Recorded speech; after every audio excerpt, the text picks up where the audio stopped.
The timeline of the Tudor kings and queens is taught as this: Henry VII, Henry VIII, Edward VI, Mary I, and finally Elizabeth I. But there is one person missing from this. Could you guess who? If you said Lady Jane Grey, then well done. If not, then better luck next time. Lady Jane Grey, who was meant to inherit the crown but got snagged from her by Mary. Jane Grey lasted only 9 days on the throne, making her the shortest reigning British monarch ever, and one of the more forgotten rulers. But what do you expect with a reign lasting as long as that? So why was Lady Jane Grey only queen for 9 days, and what happened to her after she was no longer queen? Well, to start off, we got to know about her relation to the royals. She was the great-granddaughter of Henry VII through Frances Brandon, who was the daughter to Mary Tudor, who herself was the daughter of Henry VII. Now we know her place in the Tudor family tree.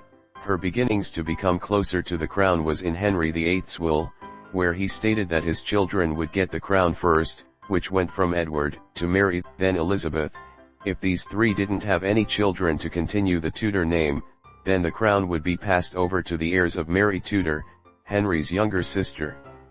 But in 1553, before King Edward passed away, he composed a will which he wanted a male heir ascend to the crown on France's side of the family.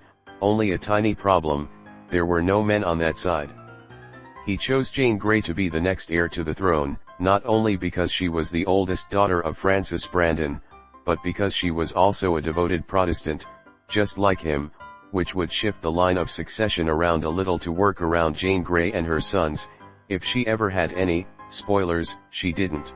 Plus, it was a big middle finger to Mary, who was meant to be queen after Edward's death, and was also a Roman Catholic.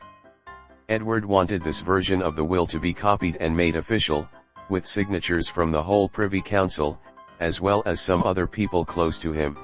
Edward wanted to have this declaration announced in Parliament in September, making this the official will, but Edward suffered from a minor case of death on the 6th of July 1553. The news of Jane Grey becoming the Queen of England did not reach her until 3 days later on the 9th, but didn't become queen officially until the next day. When she was told the news, she was full of emotion. By that she was pretty distressed and hesitant about becoming queen. Princess Mary, who was meant to be queen, was furious that her cousin was made queen instead of her, and demanded to the Privy Council to depose Jane and instate her instead. The council, including the Archbishop, pretty much laughed at her demands, backing Jane all the way. But Mary had one small trick up her sleeve: popularity. Since she was the daughter of old Henry, she had thousands of supporters for her to be queen, not to mention that she was essentially told that she will be queen in Henry's will, over the will that didn't get properly finalized. With this benefit, she was seen as a threat to the crown, which the council allowed the Duke of Northumberland to raise a small army to capture Mary, and to isolate her from her supporters. At the same time as this, Mary was also gathering folks to raise an army against Jane. While the Duke was away to deal with Mary, the council back home unanimously swung in favor for Mary to be the queen, which was officially proclaimed on the 19th of July, exactly 9 days after Jane was proclaimed queen. So now that Jane Grey was no longer queen, what happened to her now that Mary was queen? On the same day as Mary was proclaimed queen, Jane was imprisoned in the Tower of London. In November she was tried for high treason, and found guilty of such, and sentenced to death. She was given one last chance by Mary. Everything could be put behind them, and she could have been spared if she converted to Catholicism, but Jane refused. So that was Jane's fate sealed, just waiting for death to take her away, but not before another hiccup against Mary, a Protestant uprising against her for her plans to marry Philip of Spain. And it wasn't just this one rebellion, there were other ones too against the marriage plans, but since this one specific rebellion was Protestant-backed, and Jane was a Protestant, if you can connect the dots here, Jane was gonna get deeper in the hole she was already in.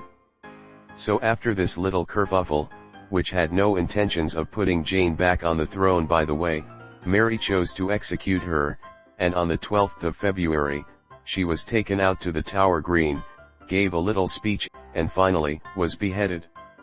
Lady Jane Grey, a woman not ready to be queen, and taken too soon at the young age of 16, you think that's fucked. There have been people publicly executed who were younger. But that's another video in itself, which brings us to the end of this one. I hope you enjoyed, and thanks for watching.